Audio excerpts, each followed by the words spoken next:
Sadie Cohen, Bounty Hunter, Part 11. The Guns of Blackspur, by Glory Fink. Content Advisory. Contains armed intimidation, echoes of past violence, and community resistance against mercenaries. Previously, in Part 10, Justice on the Devil's Rails, Sadie, Clem, and Jeremiah Fox-Eyed Finch struck hard at Blackspur's empire. Wagons wrecked, telegraphs cut, and some light mayhem, while keeping innocent lives out of the fire. At dawn, the impossible happened. Workers laid down their hammers and walked away, defying foremen's whips and rifles.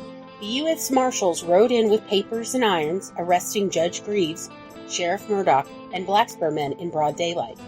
For the first time, the law seemed to serve the people, not the powerful, but the judge's venomous promise lingered in Sadie's ears. Jeremiah rose as a leader, building hope under Sweetwater's banner. Clem, reckless and restless, kept chasing the next hand of trouble, and Sadie held a letter from her sister Rivka, heavy with questions of family and home. But Blackspur wasn't beaten. New mercenaries were already riding west, hired to reclaim the rails in blood. Sadie's crew had won the day, but the war had only shifted tracks. They came in at dusk, a dozen hard riders thundering down the main street of Badass, like they meant to tear the dust itself apart. Spurs clattered, rifles glinted, and the horses snorted hot steam into the cooling air.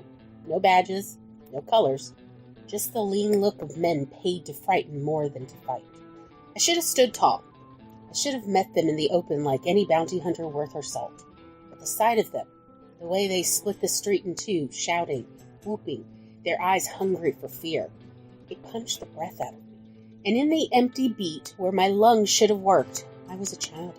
I was back in the stories Mamala whispered by the stove, voice low as if saying it too loud might call them across an ocean, of men on horseback, riding into our old village outside Kiev. Torches, whips, sabers. The Cossacks who burned homes, who took daughters, who laughed while fathers bled into the snow. My parents had seen it. My sister had heard the screaming, and I had grown up on those ghosts, every detail carved into me like scripture. And now, here they were. The Cossacks had found me at last. My chest locked tight. My legs refused to move. All I could do was fold into the shadows beside the general store wall, pulling my hat brim low, praying the hooves didn't drum me into the dirt. Clem looked back and saw me, his face a telegraph of worry and surprise. I reckon he'd never seen me duck from a fight. Tex Deadly wasn't known for hiding. He crossed over, crouched low beside me. "What is it?" he hissed. Couldn't answer at first. My tongue was clay. Finally, I forced the word out, a whisper cracked with memory. "The Cossacks." And he understood. I saw it hit him. The way his jaw set, the way his eyes darkened. The rabbi and Miss Hannah had told him the same tales, the same horrors. He didn't call me a coward. He didn't call me wrong. He just pressed close and said, "Millie, we must get her safe." I swallowed hard and nodded, my voice steadier now. "Her place won't hold. We gather at Chang's. Bathhouse makes a better stronghold." Clem touched the brim of his hat, already rising. "Then we move fast. You head that way, I'll fetch her." And just like that, we were planning a defense. My heart still thudded like hooves on cobblestones, echoing down from a village I had never seen, burning still in my blood. The bathhouse refuge. Clem slipped into Goldie's tavern, head low, shoulders squared, scanning for Millie. Several of Goldie's employees were crowded by the windows, peeking through the curtains. Millie was among them, not fully visible, but her gaze fixed on the street where the mercenaries fired into the air, hollering and raising dust as though they aimed to rip the town in half. He sidled up behind her, voice low at her ear. "Tex sent me to escort you to the bathroom for safety." Millie nodded once, silent, gathering her skirts in one hand, the other pressing to the brace on her leg as if she could quiet its scrape. Clem fell into step, shadowing her toward the back door. Goldie's eyes caught Clem's across the room. She gave a sharp nod, then clapped her hands twice. Her girls froze mid-step, then moved as one. She bent close to her bartender and whispered, "Keep the lights on. Keep the liquor flowing. Do what you must to keep my place standing, but don't get killed. Slip out the back when you can. Find me if it's safe." One by one, the women vanished into the narrow hall, gathering what they could. They slipped into the alley like satin phantoms until the tavern held only Smoke, Jim the barkeep, and Fred the fiddle player. Clem guided Millie into the night air. Bathhouse, he murmured. She nodded, jaw tight, face pale under the lamplight.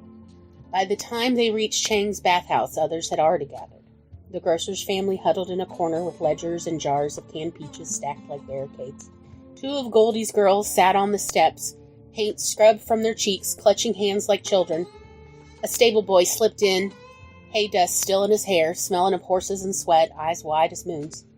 Inside, the air trembled with fear, taut as a fiddle string waiting for its bow. Yet beneath it, something stirred, not panic, but resolve. Alvin Chang stood near the door. Voice carrying through, he spoke soft. In my parents' home, armed riders would come, demanding tribute. Gold, livestock, daughters. His gaze flipped toward the gathered women, then away.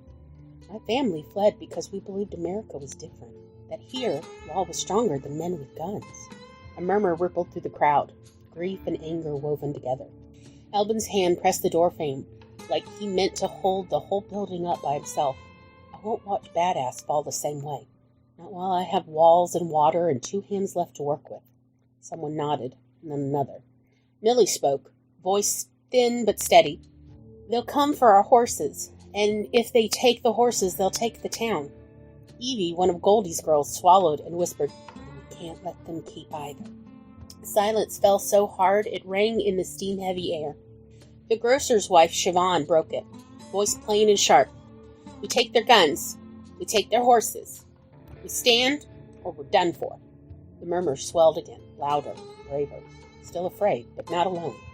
And in the flicker of lamplight, against the tiled walls, people of badass began to imagine something they'd never dared before.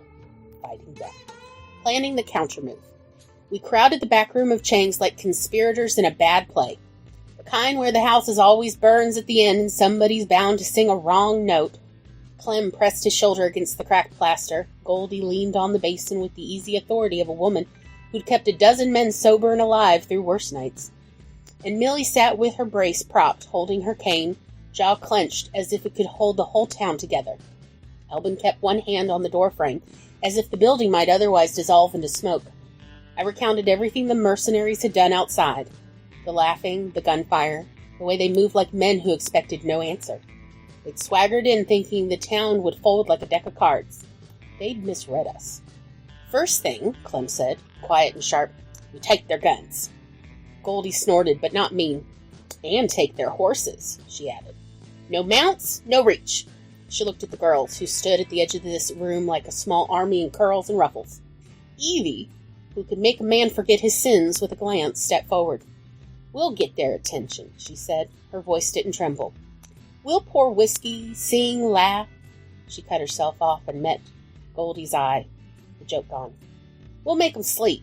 Then we do what has to be done. Millie's hand tightened in my palm. And the boots, she said.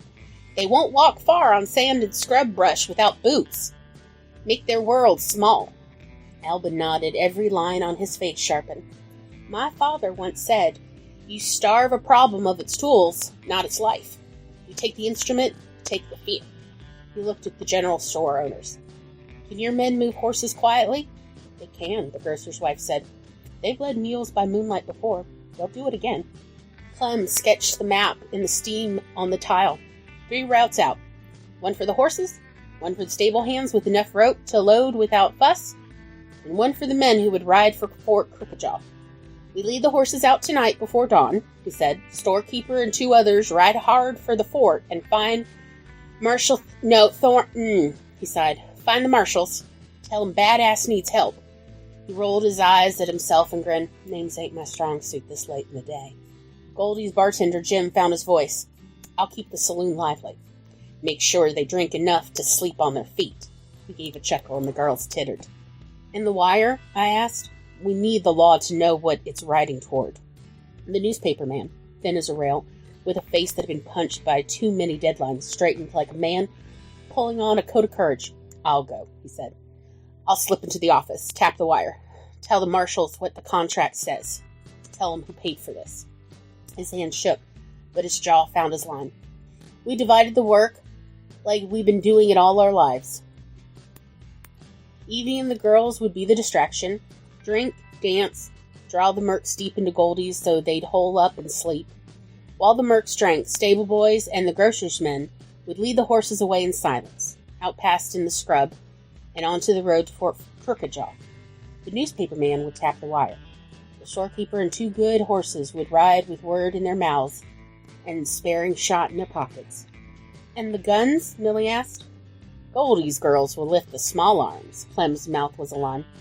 We'll hide the rifles, stash the revolvers. When they wait, they'll find their belts empty and their boots missing.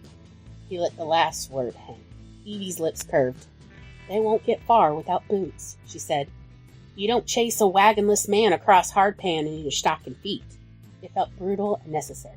We were turning their tools against them, making the world inconvenient for men who'd come to make the town inconvenient for us. The head grocer, broad-shouldered, his hands calloused from jars and ledgers, looked at me. You want me to lead the ride? He asked. I met his eyes. I'd learned to ask for help without softening the ask.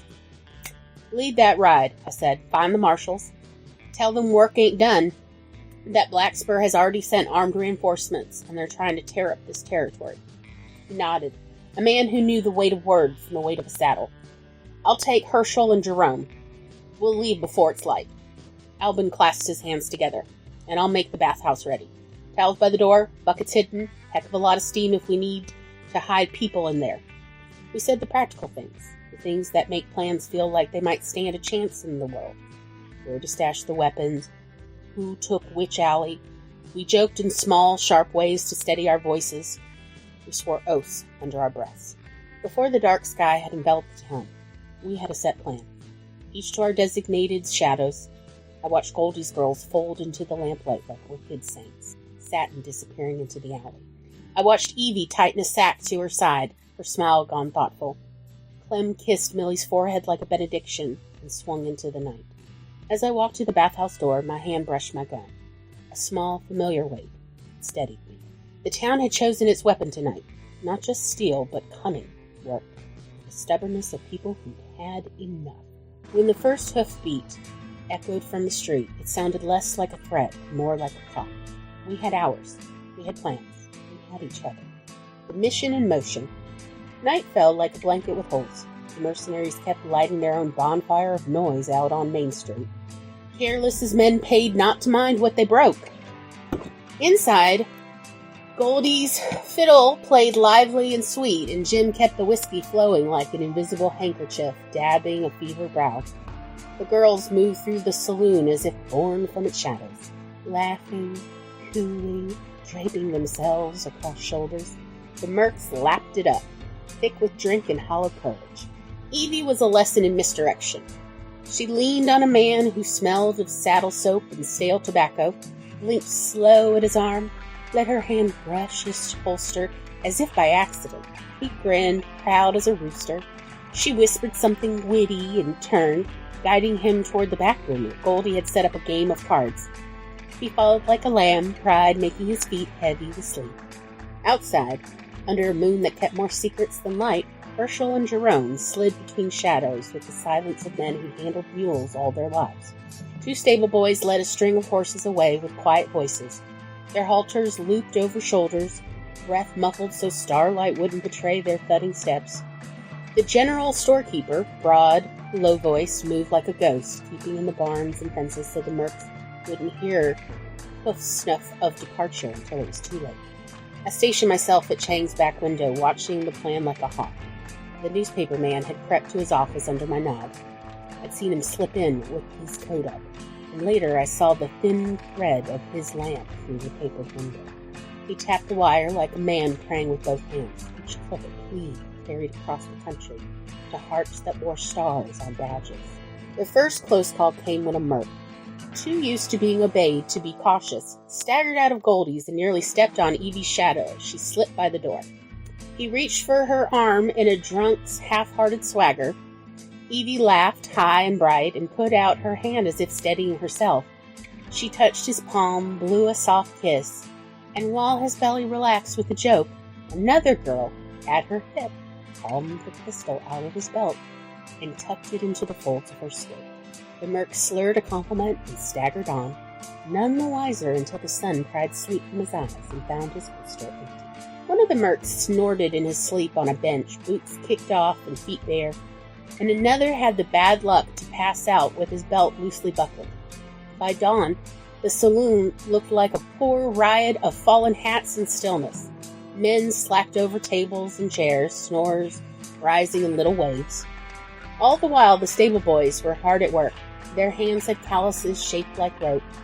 They led the horses out by the old wagon track, pushing them past the scrub and onto the long road, the low sound of hoofbeats soft as a promise. Herschel rode near the head of the line, his face set like an iron plate. He would carry our message to Fort Crookajaw and not turn until he'd seen a plume of the marshal's dust on the horizon. We'd hidden the rifles in the old cistern under a tarp, and the smaller pistols we tucked in the root cellar beneath sacks of potatoes in the grocery store. If the mercs woke hungry and hot, they would find hands empty and boots gone. Without horses, without guns, and without footwear, a man in those parts was as good as lost. The wire clattered once, twice, then steadied. Felt the newspaper man's triumph before he did. The sound of a man who had told the truth into a metal throat and had it sent on. It would be a slow burn from there, but it would be a burn that followed ink and lawmen both. We moved like that all night, a town of small, precise acts. A laugh here, a hand lifted there, ropes slipped over halters, belts unbuckled and tucked away. There were moments that made my palms sweat, like a horse stamped and snorted when a boot clapped down on a board that sounded too loud.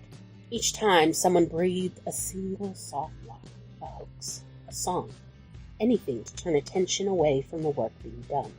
By the time the first gray came over the eastern scrub, the mercenary swagger had shriveled. They woke with mouths sour from whiskey and plans gone thin as smoke. One climbed to his feet, cursed the light, patted at a hip with a shock that made him look foolish. No belt, no pistol. He stumbled for a boot and found only floor. Outside, the horses that had champed so proud the night before were gone like a dream you couldn't quite remember. They raged for sure, but rage alone will only get you so far, and then you're just tired and hungry without any resources. We'd starved them of their instruments. We made their world smaller and, for now, safer for Bad House. I stood in the doorway as the sun teased the ridges, and something in me unclenched. Not victory, no, but a breathing room. A ledger in the black where our names were written. We had bought ourselves time and some semblance of safety, and that was worth something. To sit down at Goldie's Tavern. We dragged chairs into a rough circle in Goldie's back room, the kind of room where secrets go to be swallowed by smoke and the ceiling fan. The mercs sat on one side like squashed wolves, dull-eyed from whiskey and surprise. On the other, our lot clustered. Goldie, cheeks flushed with too much coffee or too little sleep. Clem with his jaw hard as the saddle horn. Millie perched on the edge of a crate, cane across her knees. Albin like a pillar by the door. The newspaper man pacing with his hands in his pockets, and then sat down to start transcribing everything said into his stenopad. Lit between worry and the thin grin of a man about to scoop a story. The head of the mercs, Jonas Fletcher, had that look of a man who'd been taught to obey the clang of a coin more than the heft of a law book. He had hands that could pull a man from a hole and clean a bowel of muck. They were not hands that read contracts by the firelight. He stared at us like a man seeing a mirror he didn't like. "I was paid," he said at last, voice rough as a plow. "Paid to make trouble, make folks go back to work, scare 'em. Hit the camps if they wouldn't, that's it. That's what I signed." He kept his eyes low, like he hated his own words for what they'd done. The newspaper man stopped his writing and looked up. "Who paid you?" he asked.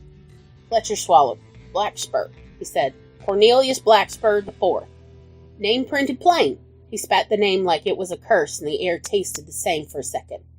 He pulled out his folded-up contract out of his duster inside pocket and waved in the air as proof of his words. The room sucked in breath. Goldie's fingers tightened on the mug she'd been holding. The grocer, Siobhan, leaned forward, that look of a woman calculating sums and consequences. "Bring the notary," Albin said before I even knew he'd thought it. "If he says Blackspur, we need to know what that paper says exactly." Goldie barked a laugh that had no humor. "Then fetch the damn man!" If this is true, that son of a banker has his hand in a gun. We'll have proof. Jim, Goldie's bartender, went to fetch the notary who kept an office near the general store. The newspaper man rubbed at the back of his neck and muttered that he'd make sure the men who rode to Fort Crocodile bore witness too. When the notary came, Mr. Penbrook, trimmed mustache and ink-stained fingers, he carried his satchel like a priest cradling a gospel. He did not hurry, because the law is a slow thing that wears patience like a coat. Fletcher squinted at him and then at the satchel. "You readin'?" he mumbled. Pembroke took a seat. For a moment nobody spoke. The room felt like the interval between thunder. "Mr. Pembroke, please read Fletcher's contract out loud for the group," Clem said. Pembroke cleared his throat and read in that monotone that makes everything sound more terrible than it is. Article 1. The signatory agrees to employ mercenary force for the purpose of the intimidation, displacement, and coercion of laborers and townsmen in territories of interest to Blackspur Railroad Company. Article 2. Monetary compensation agreed as follows. He read names and sums that made Goldie hiss through her teeth. Article 3. Actions undertaken include, but are not limited to, threats, forced removal, intimidation by mounted display, and any other actions required for the deliberate disruption of labor organization. Compensation is contingent upon the effective cessation of labor unrest. I felt like a hand had closed around my ribs. The ink on the page transformed rumor into tethered fact. This was no street fight. This was a ledger signed by a man with silk gloves and a padded bank account. Fletcher's face had gone all colorless. He mumbled something that might have been an apology. "I didn't see he began, and Pembroke kept reading as if the air were a court, and every ear required a verdict. The newspaper man turned cold with the joy of a man who has found confirmation. His scoop would be a red stain across morning ink. Siobhan twisted a handkerchief in her fingers and looked like she wanted to spit. When Pembroke finished, silence fell so deep you could hear the fan tick. Then Goldie spat on the floor, hard and sharp. "So he signed his name to scaring folk and stealing work," she said. "He signed his name so a man with a ledger could walk free while this town burns." Clem stood up so fast he knocked his chair back. He stalked over to Fletcher and put his face within an inch of the Merc's. "You read this?" he demanded. "You signed it?" Fletcher's voice went thin. "No, I signed what I was told, names and all. I signed where they pointed. Thought it was pay. Thought it was papers that kept boys fed. I didn't think. I can't read right proper." "Put your name to it again, then," I said. "Swear it in front of Pembroke. Say it loud. Tell the marshal when he comes that these weren't just hired men. These were paid hires of Cornelius Blackspur IV. Say it so his ink has a witness." Fletcher looked up at me, and I swear I saw the man inside him, the one who hoed fields and shut up barns, with no taste for what he'd been paid to do. He swallowed, rubbed the back of his neck, and met Pembroke's eye. "I'll tell you the truth," he said, with his voice was small. "We were hired. We were sent. I signed it. If you want my oath, I'll give it." Pembroke produced the little leather-bound register and a pen, the kind that makes an oath feel like a thing with teeth. Fletcher put his heavy, tobacco-stained hand on the ledger and swore, under Pembroke's solemn reading, to tell the truth. He stuttered through the words, his meager education evident in the halting vowels, but the meaning stuck. He had been hired by Cornelius Blackspur IV, and had been paid to terrorize. When he finished, the room exhaled like it had been holding breath for a year. The newspaper man lowered his head, already arranging the headline in his skull. Albin's eyes were wet with something like rage and relief braided together. Goldie held her jaw so tight it creaked. I watched Fletcher, and for a wild heartbeat, I thought of Mercy. He'd been stupid and used, but he'd also been a part of our pain. He might stand as a witness that could drag a man with money and land deeds to account. This was the sort of leverage a town like ours could use. "Keep him here," I said quietly, "until the marshals come. And his men too. Swear. And if they lie, we'll have ink against them." It was a bitter bargain. But history had taught me bargains were all a town like ours could afford sometimes. Pembroke sealed his note and placed a copy into the newspaper man's hand. I will forward this to the territorial clerk, he said. This is a matter of jurisdiction now. That night, the contract lay on the bar like a black and white map of everything that had gone wrong. It smelled faintly of ink and something darker. We had a paper that named a man who wore rings and auctioned souls from offices. We had a mercenary willing to speak. It was not a victory, but it was a beginning. The meeting broke like glass. Folks drifted back into the daylight, clutching the edges of their fear like shawls. Goldie's girls went back to their stations, ready to pour whiskey like it was holy water. Siobhan went back to her store to open up for the day. The newspaper man folded his copy of the contract so tight the ink almost bled through. Fletcher stayed slouched on his chair, hands dangling like they were weighted with iron. His men shifted uneasily. Boots missing, belts empty, they looked less like wolves and more like farm dogs caught chasing the wrong shoe. I holstered my pistol, though it didn't settle me. The contract sat on the table like it could sprout fangs. Paper had done what bullets hadn't. It had named a true enemy. Then, just as the clock ticked noon, a sound crawled over the rooftops. Hoofbeats. Not a handful, dozens. A rolling thunder that made the walls tremble closer, louder, steady as a drum. The sound of men riding with purpose. Goldie's face went white. Clem's hand went to his revolver. Millie flinched but held her chin high. Fletcher looked at me, eyes wide in sudden desperation. "Ain't my men," he swore, voice rasping. "We're all in this room." The newspaper man dropped his pen. Albin moved to the window, peeled back the curtain with careful fingers. The sunlight caught his cheekbones when he turned, and his voice was flat as an anvil. Blackspur sent more. The hoofbeats filled the day until it felt like the earth itself would split.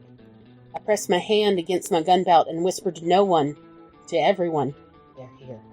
Coming soon in Part 12, A Frontier of Hope, the finale, the Marshal Thomas Truelove rides into town with calm authority and a curious idea of justice, one that forces badass to decide what punishment, mercy, and restitution really mean on the frontier. As mercenaries are stripped of their swagger and townsfolk weigh the cost of peace, Sadie finds herself caught between love, loyalty, and the storm still gathering on the horizon. Thanks for riding with Sadie Cohen, Bounty Hunter. Your support keeps this outlaw tale alive and helps queer voices thrive. If you enjoyed this chapter, please tap the heart button. Leave a comment. Sadie's always listening for fresh gossip. Or you could even buy us a coffee or a meal if you're feeling generous on Ko-fi, Venmo, and Cash App. Your support keeps these stories alive, lifts up queer voices, and gives you a front row seat to new worlds. Don't miss the next showdown. Subscribe to Glorious Magazine and be the first to read Part 12, A Frontier of Hope. Stay connected with the Coffee Bunny Crafters Cafe. Subscribe for cozy chaos, creative magic, and behind-the-scenes updates. You can also find me on Instagram, YouTube, Twitch, Facebook, and TikTok. Thanks for listening. I'll see you next time. Goodbye.